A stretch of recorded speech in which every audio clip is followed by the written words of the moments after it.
Qu'est-ce que le Père attend de Jésus à cette heure-là? L'obéissance au décalogue, les 10 commandements, où il est dit « Dieu, notre Dieu est l'unique Seigneur, tu aimeras Dieu de tout ton cœur » Deutéronome 6,4. L'Écriture dit également que l'homme ne doit pas représenter Dieu. Par conséquent, il ne doit pas prescrire à Dieu ce qu'il a ou non le droit d'exiger, ce qu'il devrait faire. Dans la situation où se trouve Jésus au jardin de Gethsémanée, cela signifie que Dieu veut qu'il témoigne jusqu'au bout et de façon éclatante de la vérité qu'il a mission de révéler au monde. Dieu est amour. Et Jésus en est profondément convaincu. Il ira donc jusqu'à donner sa vie pour rendre témoignage à cette vérité, pour prouver qu'elle est réellement la vérité.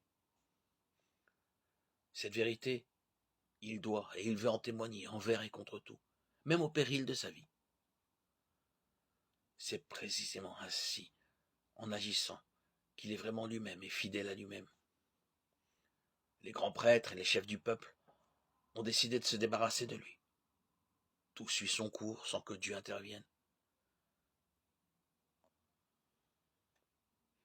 Il n'est pas une personne qui viendrait tirer Jésus de cette situation par un miracle. Il se contente de lui donner la force d'aller jusqu'au bout du chemin. Jésus est prêt à mourir. C'est le sens de cette parole. Par la faute des hommes, il a dû assumer ce destin douloureux. Telle est la volonté de Dieu. Aujourd'hui encore, la question se pose. Pourquoi Dieu a-t-il voulu la mort de Jésus sur la croix? Avait-il besoin du sang de cet homme pour sceller sa réconciliation avec l'humanité? Ce résultat n'aurait-il pas pu être obtenu sans payer ce tribut? Celui qui a compris le destin de Jésus et son acceptation de la mort ne peut plus se poser de telles questions. Celles-ci n'ont plus de signification.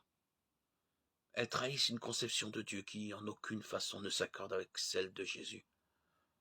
Le Dieu et Père de Jésus n'est ni un démon menaçant, ni un surhomme assoiffé de vengeance, dont, à juste titre, on essaierait de se libérer.